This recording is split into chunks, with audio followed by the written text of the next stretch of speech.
Hello बेटा, क्या हाल चाल आप लोगों के? बढ़िया, चलो अच्छे ही होने चाहिए।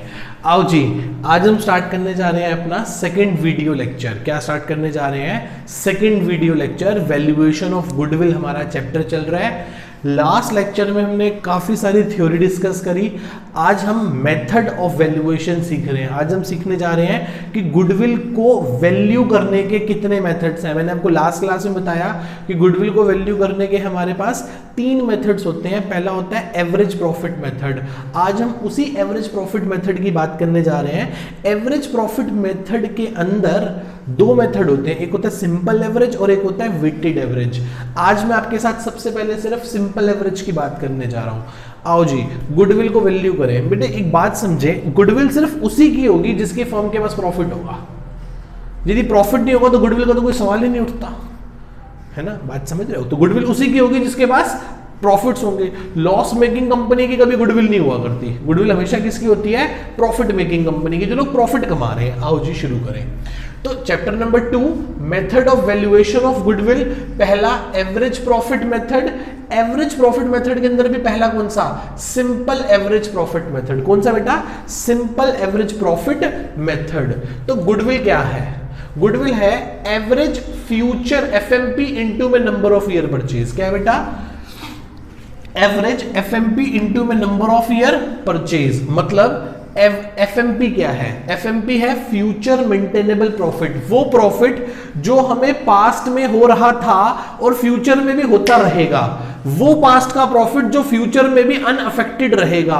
वो प्रॉफिट जो मुझे पास्ट में होता था पर उतना ही सेम प्रॉफिट फ्यूचर में भी रहेगा, इस बात की काफी अच्छी प्रोबेबिलिटी है, काफी ज्यादा प्रोबेबिलिटी है। Multiply by number of year purchase. Number of year purchase का मतलब है कि कितने साल तक आपको मेरे नाम से बेनिफिट मिलेगा, मेरे नाम से काम आएगा, मेरे नाम से काम आएगा। कितने साल तक आपको मेरी रेपुटेशन, मेरे नाम का बेनिफिट मिलेगा।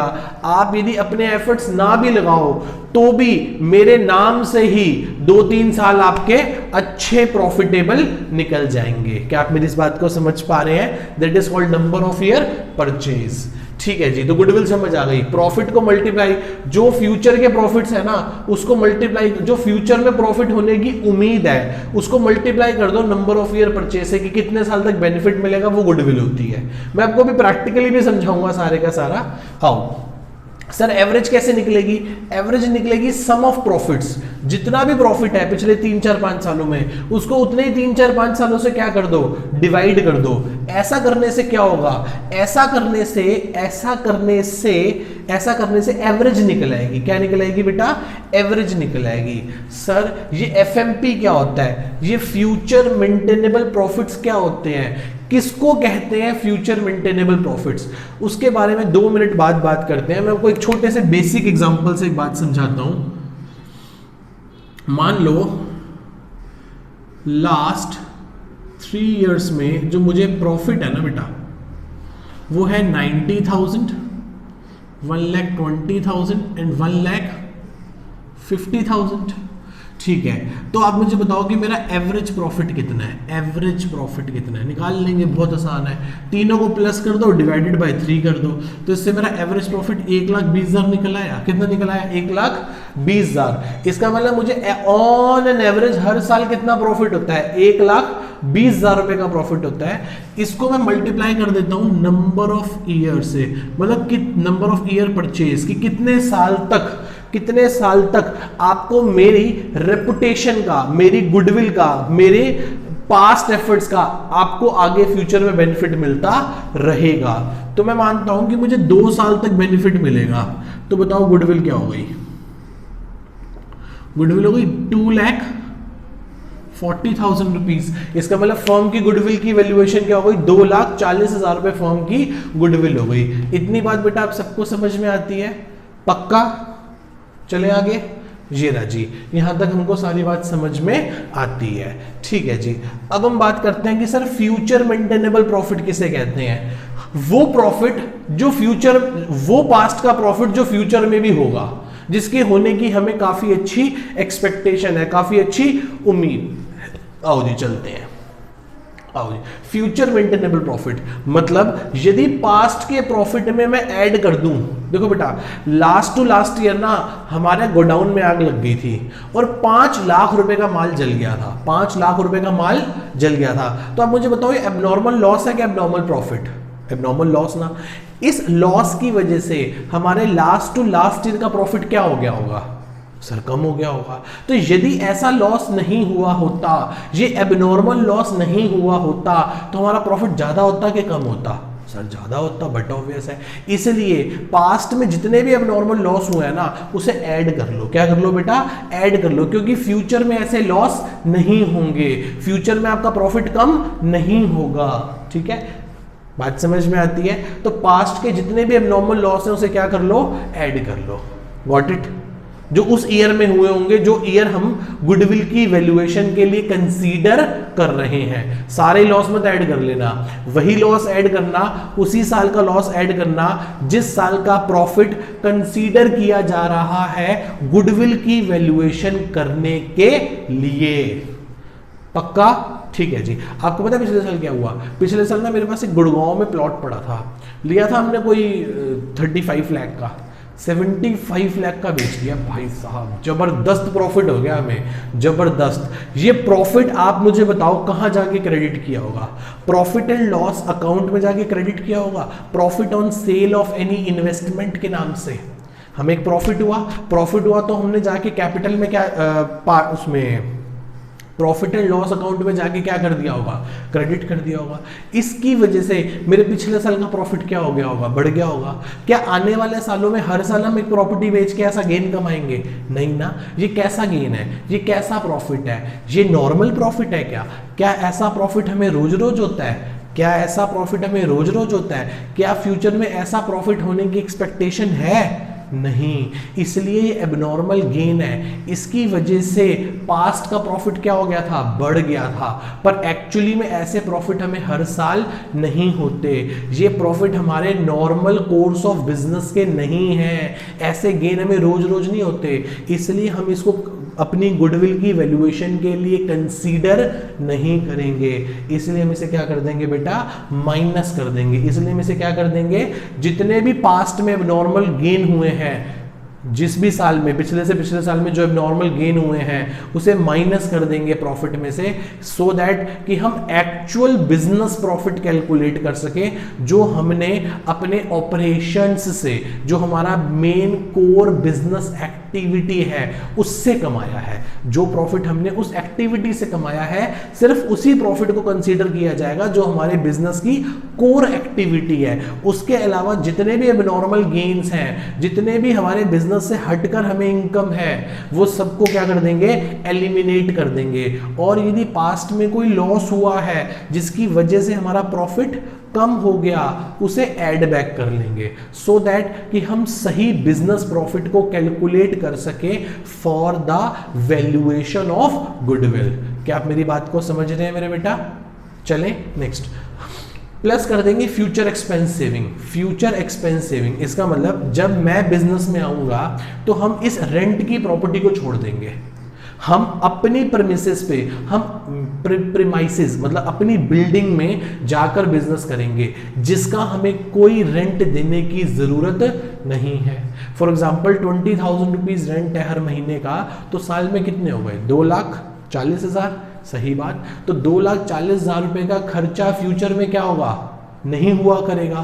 तो ऐसा होने की वजह से आने वाले सालों में फर्म का प्रॉफिट 2,40,000 रुपए से बढ़ जाएगा हर साल।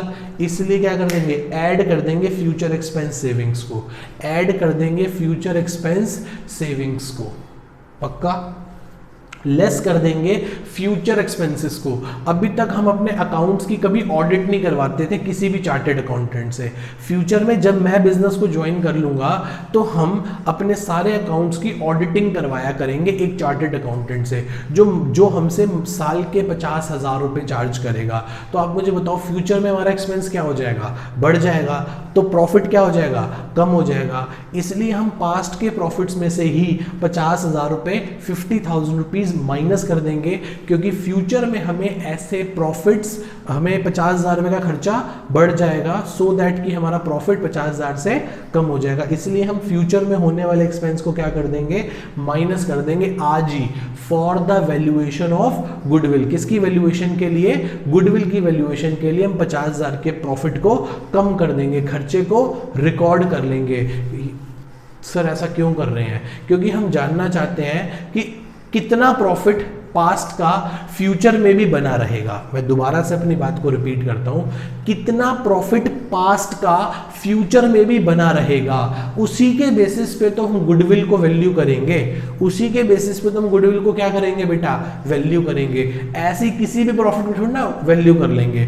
फॉर एग्जांपल पिछले 2-3 साल लगातार से हम अपनी कोई ना कोई प्रॉपर्टी कई करोड़ों के प्रॉफिट में बेच देते थे, तो इसकी वजह से मेरा प्रॉफिट बहुत ज्यादा हैवी दिखाई दे रहा था, बहुत बड़ा प्रॉफिट दिखाई दे रहा था। उस बड़े प्रॉफिट की वजह से जब गुडविल को वैल्यू किया गया, वो भी बहुत बड़ी गुडविल निकल आई, वो भी बहुत बड़ी गुडविल निकल आई। तो जब मैं आपकी फर्म में आके एडमिट हो जाऊंगा, आके एंटर कर जाऊंगा, तो मैं आपको एक हैवी अमाउंट ऑफ गुडविल पे करूंगा, और आके मुझे पता चलेगा भाई धक्के रहेगी, इन्होंने जो इतने बड़े बड़े प्रॉफिट दिखाए थे ना पिछले सालों में, वो प्रॉफिट इनकी बिजनेस एक्टिविटी से नहीं हुए, वो प्रॉफिट इनकी बिजनेस एक्टिविटी से नहीं हुए, वो प्रॉफिट तो इनको प्रॉपर्टीज बेच के हुए, जो कि फ्यूचर में अब नहीं बिकेंगी क्योंकि खत्म हो गई प्रॉपर्टीज। तो क्या मुझे इतना हैवी अमाउंट ऑफ गुडविल देना चाहिए था? नहीं। इसलिए हम क्या करते हैं, गुडविल की वैल्यूएशन के लिए जिस प्रॉफिट को कंसीडर करते हैं वो प्रॉफिट होता है पास्ट का वो प्रॉफिट जो फ्यूचर में भी हमें होता रहेगा। इसलिए हम पास्ट के प्रॉफिट में से क्या माइनस कर देते हैं, एबनॉर्मल गेन जो पास्ट में हुए थे पर फ्यूचर में नहीं होंगे, और लेस कर देते हैं फ्यूचर एक्सपेंस जो पास्ट में नहीं होते थे पर फ्यूचर में होंगे, और प्लस कर देते हैं एबनॉर्मल लॉसेस जो पास्ट में हुए थे पर फ्यूचर में नहीं होंगे, और प्लस कर देते हैं फ्यूचर एक्सपेंस सेविंग्स, वो खर्चे जो पास्ट में होते थे पर फ्यूचर में नहीं होंगे। इससे हम हमारा क्या कैलकुलेट कर लेते हैं बेटा, फ्यूचर मेंटेनेबल प्रॉफिट कैलकुलेट कर लेते हैं। मेरे बेटा क्या कैलकुलेट कर लेते हैं, फ्यूचर मेंटेनेबल प्रॉफिट्स को क्या कर लेते हैं बेटा, कैलकुलेट कर लेते हैं। क्या आपको मेरी यहां तक सारी बात समझ में आई? हाँ जी सर, हमें आपकी सारी बात समझ आ गई। बेटा मैं आपको एक छोटी छोटी बातें कुछ समझाना चाहूंगा कि मैं अपने एग्जाम्पल को सही से समझा सकूं। आओ जी समझें।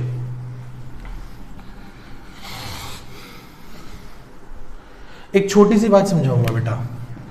कभी आपने ट्रेडिंग अकाउंट देखा बेटा? ट्रेडिंग अकाउंट, हाँ सर बहुत बार देखा है ट्रेडिंग अकाउंट तो हमने। ठीक है जी, मैं काम करता हूँ यहाँ बना देता हूँ सो दैट कि आपको चीज़ें समझ आए। ये मैंने इतना सा एरिया ले लिया उसके लिए, और अब मैं आपको बताने जा रहा हूँ ट्रेडिंग अकाउंट के बारे में। ट्रेडिंग अकाउंट ध्यान से समझते हैं बेटे। ट्रेडिंग अकाउंट की ये डेबिट साइड होती है और ये क्रेडिट साइड होती है। यहाँ क्या पड़ा होता है बेटा, ओपनिंग स्टॉक। इधर क्या होता है बेटा, क्लोजिंग स्टॉक। और यहाँ पे क्या पड़ा होता है, ग्रॉस प्रॉफिट। मैं आपको कुछ चीज़ें समझाता हूँ, मुझे बताना। मान लो ये 40 रुपीज़ है और ये 60 रुपीज़ है, तो बताओ ग्रॉस प्रॉफिट 20 रुपीज़ आएगा? यस और नो? आप मुझे एक छोटी सी बात बताओ, यदि क्लोजिंग स्टॉक 60 से बढ़कर 70 हो जाएगा तो ग्रॉस प्रॉफिट भी तो 20 से बढ़कर 30 हो जाएगा। यदि क्लोजिंग स्टॉक 60 से बढ़कर 70 हो जाएगा, यदि क्लोजिंग स्टॉक 60 से बढ़कर कितना हो जाएगा बेटा, 70 हो जाएगा, तो ग्रॉस प्रॉफिट भी तो 20 से बढ़कर 30 हो जाएगा। इसका मतलब, अच्छा एक बात और सर, यदि क्लोजिंग स्टॉक 60 से कम होकर 50 रह जाए तो प्रॉफिट भी तो कम हो जाएगा। सर कैसे? मैंने कहा देखो बेटा ऐसे, ये देखो 60 की बजाय 70 हो जाए तो 30 हो जाएगा, और ये 60 की बजाय 50 हो जाए तो ये कितना रह जाएगा, 10 रह जाएगा। इट मीन्स मुझे एक बात समझ में आई कि यदि closing stock having direct relationship with the gross profits या प्रॉफिट्स, कि क्लोजिंग स्टॉक का प्रॉफिट्स के साथ सीधा रिलेशन है। क्लोजिंग स्टॉक बढ़ेगा तो प्रॉफिट बढ़ेगा, क्लोजिंग स्टॉक कम होगा तो प्रॉफिट कम होगा। ये देखो, इसका मतलब क्लोजिंग स्टॉक बढ़ेगा तो आपका प्रॉफिट भी बेटा इंक्रीज कर जाएगा, और यदि आपका क्लोजिंग स्टॉक कम होगा तो बेटा आपका प्रॉफिट भी क्या हो जाएगा, कम हो जाएगा। क्या आप मेरी इस बात को समझ पा रहे हो? पक्का? अच्छे से चले आगे। ऐसे बेटा मुझे बात बताओ, यदि ओपनिंग स्टॉक 40 से 45 हो जाए, ओपनिंग स्टॉक यदि बढ़ जाए, ओपनिंग स्टॉक को यदि मैं 40 से 45 कर दूं तो प्रॉफिट क्या होगा, बढ़ जाएगा या कम हो जाएगा? बच्चे कह रहे हैं सर कम हो जाएगा। तो इसका मतलब ओपनिंग स्टॉक को इंक्रीज करने से आपका जो प्रॉफिट है ना बेटा वो रिड्यूस हो जाएगा। ये सुनो, हाँ सर बिल्कुल सही कह रहे हो आप। इसका मतलब यदि आपका मैं ओपनिंग स्टॉक कम कर दूं, 40 की बजाय ओपनिंग स्टॉक 30 कर दूं, तो आप मुझे बताओ प्रॉफिट क्या होगा? बच्चे कह रहे हैं प्रॉफिट बढ़ जाएगा। ठीक है, बिल्कुल सही कह रहे हैं। यदि ओपनिंग स्टॉक को कम कर दिया जाए तो बेटा जो प्रॉफिट है वो हमारा बढ़ जाएगा। It means therefore opening stock having inverse relationship with the profits. इसका मतलब है कि फर्म का क्लोजिंग स्टॉक के साथ डायरेक्ट रिलेशन होता है और ओपनिंग स्टॉक के साथ कैसा रिलेशन होता है बेटा? इनवर्स रिलेशन होता है। कैसा रिलेशन होता है मेरे बेटा? इनवर्स रिलेशन होता है। क्या आप मेरी इस बात को समझ पा रहे हैं? ठीक है जी। आओ जी, एक बात और समझे। मान लो 2 ट्रेडिंग अकाउंट है बेटा, 2 ट्रेडिंग अकाउंट, ये ट्रेडिंग अकाउंट और ये भी ट्रेडिंग अकाउंट। आप मुझे बात बताओ, यहां ये 2 साल है बेटा, 2 साल। ये देखो यहां पे क्या पड़ा होगा बेटा हमारे पास? Closing stock. मान लो ये 60 है, तो यही क्लोजिंग स्टॉक 60 अगले साल क्या बन जाएगा? ओपनिंग स्टॉक का 60 बन जाएगा। मेरी बात समझ रहे हो? जो इस साल का क्लोजिंग स्टॉक होगा वही अगले साल का बेटा दोबारा से क्या बन जाएगा? ओपनिंग स्टॉक बन जाएगा। क्या आप इतनी बात समझ पा रहे हैं मेरे बेटा? क्या आप इतनी बात समझ पा रहे हैं मेरे बेटा? पक्का? क्या हम आगे चल सकते हैं आप लोगों के साथ? बिल्कुल चल सकते हैं सर। आओ जी, फिर शुरू करें आगे का काम। अब मैं आपको अपना एग्जाम्पल समझाता हूं बेटा। आओ जी, एग्जाम्पल को बड़े आराम से रीड करें और चीजों को समझने की कोशिश करें। आओ बेटा, लिखा है A and B are the partners. एक फर्म में 2 पार्टनर्स हैं इन अ फर्म, जिनकी प्रॉफिट शेयरिंग रेशियो कितनी है बेटा? 3:2। मतलब एक फर्म में 2 पार्टनर हैं जिनकी प्रॉफिट शेयरिंग रेशियो 3:2 है। सी इज एडमिटेड, सी एक नया पार्टनर एडमिट हुआ है फर्म में, कितने शेयर के लिए बेटा? Sorry, C is admitted for 1/4 share. C कितने के लिए एडमिट हुआ है बेटा? 1/4 शेयर के लिए एडमिट हुआ है फर्म में। Calculate the value of goodwill. किसकी गुडविल निकालो? वैल्यू ऑफ गुडविल निकालो at the time of C's admission. जब सी क्या कर जाएगा बेटा? एडमिट कर जाएगा। जब सी एडमिट करेगा तो उस टाइम पर फर्म की गुडविल कैलकुलेट करके दिखाओ। ठीक है, calculate the goodwill on the basis of C's की एडमिशन के टाइम पे on the basis of past 4 year profits. पिछले 4 साल के प्रॉफिट है और नंबर ऑफ ईयर परचेज कितने हैं बेटा? 3 साल नंबर ऑफ ईयर परचेज है। कितने साल नंबर ऑफ ईयर परचेज है? 3 साल नंबर ऑफ ईयर परचेज है। ठीक है जी, तो पिछले 4 साल के प्रॉफिट गिवन है आपको, फिर उस पर 5 एडजस्टमेंट्स है बेटा। 5 क्या है? एडजस्टमेंट्स है। आओ जी शुरू करें। गुडविल क्या निकाल रहे हैं बेटा हम? गुडविल। गुडविल के लिए पहले क्या बनाने पड़ेंगे हमें? Working notes. सबसे पहले क्या निकालना पड़ेगा? सबसे पहले वर्किंग नोट है calculation of future maintainable profit. क्या निकाल ले बेटा हम? फ्यूचर मेंटेनेबल प्रॉफिट्स निकाल लें। किस किस का? 16, 17,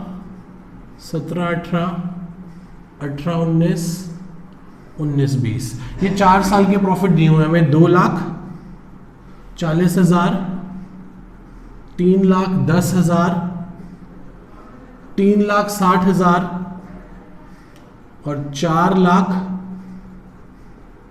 10,000। ठीक है, ये हमें 4 प्रॉफिट्स दिए हुए हैं बेटा। कोई डाउट यहां तक किसी को? मेरे पास स्पेस कम है इसलिए मैंने ऐसे लिखा। आगे चलते हैं, आगे चलते हैं बेटा, क्या लिखा हुआ है। आओ जी, पहला, ड्यूरिंग द ईयर 31 मार्च 31 मार्च 2018, मतलब 31 मार्च 18 कहां लाई करती होगी? इस वाले साल में, क्योंकि ये देखो ये ईयर कौन सा है? 17-18 का मतलब है कि 1 अप्रैल 17 को शुरू हुआ और 31 मार्च 18 को खत्म हो जाएगा। तो पढ़ते हैं, during the year 31 March 18 goods of ₹60,000 destroy in fire. एक आग लगी और जिसमें हमारे कितने के 60,000 रुपए के गुड्स जल गए। तो बताओ क्या ऐसा लॉस फ्यूचर में भी होगा? हाँ या ना? नहीं सर, ऐसा लॉस फ्यूचर में नहीं होगा। तो इसलिए इस लॉस को क्या कर लेना चाहिए? ऐड बैक कर लेना चाहिए। यदि ये लॉस नहीं हुआ होता तो फर्म का प्रॉफिट बड़ा हुआ होता।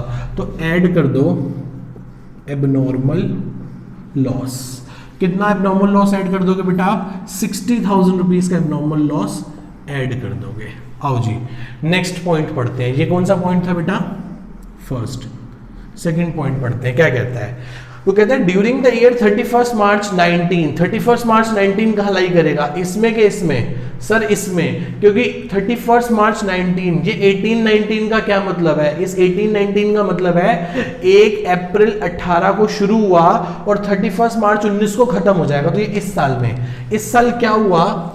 हमने एक एसेट बेची थी जिसपे हमें गेन हुआ है 20,000 का, जिसपे हमें गेन कितने का हुआ है? 20,000 रुपीज का। क्या ऐसे गेन फ्यूचर में होंगे?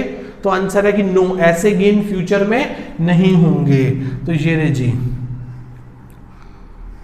ठीक है जी, तो लेस कर देंगे एबनॉर्मल गेन डैश डैश कितने थाउजेंड का बेटा? 20,000 का। नेक्स्ट, उसके बाद third point, closing stock of 31 मार्च 19, बहुत इंपॉर्टेंट है। 31 मार्च 19 का जो क्लोजिंग स्टॉक है ना, जो क्लोजिंग स्टॉक है, देखो बेटा ये जो क्लोजिंग स्टॉक है, क्या हुआ इस क्लोजिंग स्टॉक का?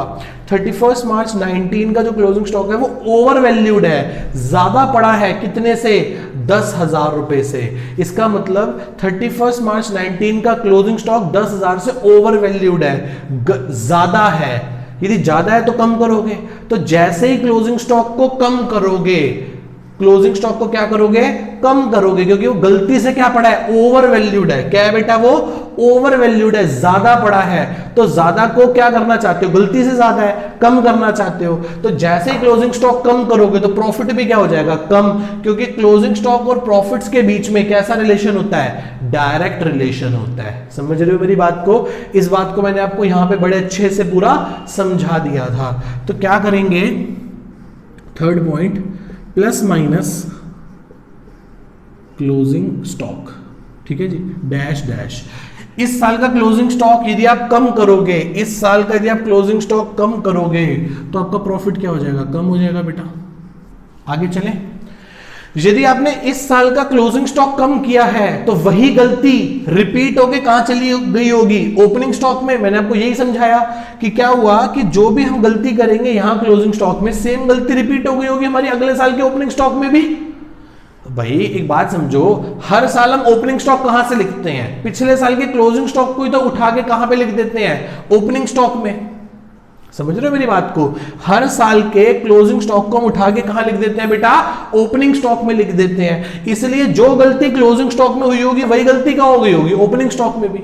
इसका मतलब, इस पॉइंट के कहने के दो मतलब है कि इस साल का क्लोजिंग स्टॉक 10,000 से ज्यादा हो गया, इसका मतलब अगले साल का ओपनिंग स्टॉक भी 10,000 से क्या हो गया? ज्यादा हो गया। तो जैसे आप अगले साल का ओपनिंग स्टॉक 10,000 से कम करोगे तो आपका प्रॉफिट क्या हो जाएगा?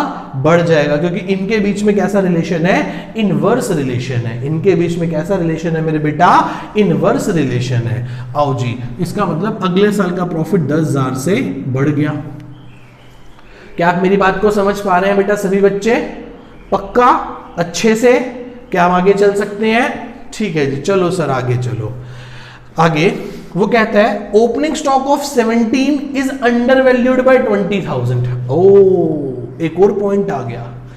ओपनिंग स्टॉक 1 अप्रैल 17, 1 अप्रैल 17 कहां आएगी, इस 17 में आएगी कि इस 17 में आएगी, सर इस वाले 17 में आएगी, क्योंकि 1 अप्रैल 17 से लेके 31 मार्च 18 तक की बात है ये। तो इस साल क्या हुआ, ध्यान से समझो, ध्यान से समझते हैं। Opening stock of 1 April 17 was under valued bye 20,000। इस साल का ओपनिंग स्टॉक जो है वो 20,000 से कम है। इस साल का ओपनिंग स्टॉक 20,000 से कम है, तो फर्म जैसे ही प्रॉफिट को 20,000 से बढ़ाएगी, सॉरी, फर्म जैसे ही ओपनिंग स्टॉक को 20,000 से बढ़ाएगी, वैसे ही फर्म का प्रॉफिट 20,000 से क्या हो जाएगा, कम हो जाएगा, क्योंकि इन दोनों के बीच में कैसा रिलेशन है बेटा, इनवर्स रिलेशन है। इन दोनों के बीच में कैसा रिलेशन है, इनवर्स रिलेशन है। तो ध्यान से दोबारा से पढ़ते हैं। ओपनिंग स्टॉक ऑफ 17, ये रहा 17, वाज अंडर वैल्यूड बाय 20,000, मतलब स्टॉक 20,000 से कम है। यदि स्टॉक 20,000 से कम है तो आपको स्टॉक को 20,000 से क्या करना पड़ेगा बेटा, बढ़ाना पड़ेगा। तो जैसे आप स्टॉक को 20,000 से बढ़ाओगे, वैसे ही फर्म का प्रॉफिट 20,000 से क्या हो जाएगा, कम हो जाएगा। तो fourth point, less opening stock dash, कितने से, 20,000 से। सर बच्चे पूछ रहे हैं सर क्या इस ओपनिंग स्टॉक का इफेक्ट पिछले साल के क्लोजिंग पे नहीं पड़ना चाहिए? तो आंसर है कि नो नो नो बेटा, ये बात बहुत इंपॉर्टेंट है, इस बात का ध्यान रखना। यदि क्वेश्चन के अंदर क्लोजिंग स्टॉक अंडर या ओवर वैल्यूड है, यदि क्वेश्चन के अंदर क्लोजिंग स्टॉक अंडर या ओवर वैल्यूड है, तो आप इसका इफेक्ट उस साल और उसके अगले साल पे लेके जाओगे, क्योंकि उसका इफेक्ट ऑटोमेटिकली अगले साल पे भी पड़ा होगा। बट यदि क्वेश्चन ने कह रखा है कि जो भी गलती हुई है वो ओपनिंग स्टॉक पे हुई है, तो उसका इफेक्ट ना आप पिछले ना उसके अगले साल पे लेकर जाओगे, क्योंकि हम मान के चलेंगे कि ये गलती जो हमसे हुई है सिर्फ ओपनिंग स्टॉक में हुई है, ये पिछले साल के क्लोजिंग स्टॉक में ठीक लिखा गया था। क्या आप मेरी बात को अच्छे से समझ पा रहे हैं बेटा? क्या अब हम आगे चल सकते हैं? हाँ सर, बिल्कुल चल सकते हैं। Fifth point, last point, firm assets are not insured. Firm की असेट्स अब तक कभी इंश्योर्ड नहीं करवाई हमने। Now onwards insurance premium is paid 10,000। इसका मतलब आगे से हम अपनी सारी असेट्स को इंश्योर्ड करवाएंगे और जिसका प्रीमियम 10,000 रुपए पर एनम दिया करेंगे। इसका मतलब फ्यूचर में हमारा 10,000 से प्रॉफिट कम हो जाएगा, क्योंकि हमारा एक एक्स्ट्रा खर्चा बढ़ जाएगा। हम अपनी एसेट्स की इंश्योरेंस करवानी शुरू कर देंगे, जिसपे हमें 10,000 रुपए का प्रीमियम देना पड़ेगा। हाँ सर, देना पड़ेगा। तो fifth point, less future expenses. कितना कितना है बेटा? 10,000 रुपए, 10,000 रुपए, 10,000 रुपए, 10,000 रुपए। क्या आ गया बेटा? ये आ गए फ्यूचर मेंटेनेबल प्रॉफिट्स। कितने आ गए? 240 में से 10 गए तो 2,30,000।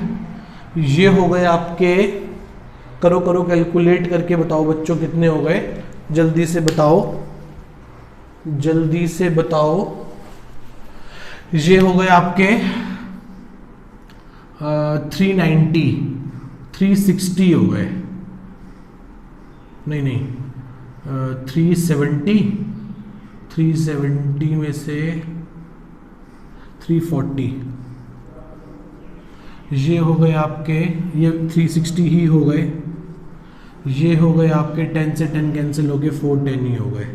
तो ये मेरा क्या निकल आया बेटा? ये मेरा निकल आया फ्यूचर मेंटेनेबल प्रॉफिट। अब क्या कर लूं, वर्किंग नोट नंबर 2 में एवरेज फ्यूचर मेंटेनेबल प्रॉफिट्स निकाल लें। सर वो कैसे निकलेगा? जो sum of future maintainable profits divided by number of years.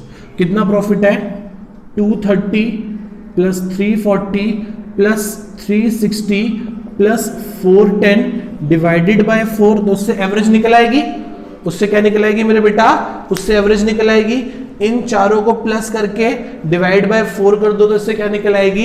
Average निकल आएगी। फिर गुडविल का फॉर्मूला क्या होता है? गुडविल का फॉर्मूला होता है average future maintainable profit into में नंबर ऑफ ईयर परचेज। तो सर इससे एवरेज फ्यूचर मेंटेनेंस प्रॉफिट जो आएगा उसको नंबर ऑफ ईयर परचेज से मल्टीप्लाई कर देना। नंबर ऑफ ईयर परचेज कितने हैं हमने क्वेश्चन में देखा था 3 साल था, तो दैट इज फर्म की गुडविल निकल आएगी इससे बेटा, इससे क्या निकल आएगी, फर्म की गुडविल निकल आएगी यहां से। ठीक है जी, करते हैं आगे। हाँ जी, टोटल करके दिखा दो बेटा फटाफट, क्या आ रहा है बताओ। 230 प्लस 340 प्लस 360 प्लस 410, तो ये हो गया 13,40,000 डिवाइडेड बाय 4 ईयर्स। 4 साल है ना, तो डिवाइड बाय 4 कर दो तो हर साल की एवरेज निकल आएगी कितनी, 3,35,000 रुपीज की।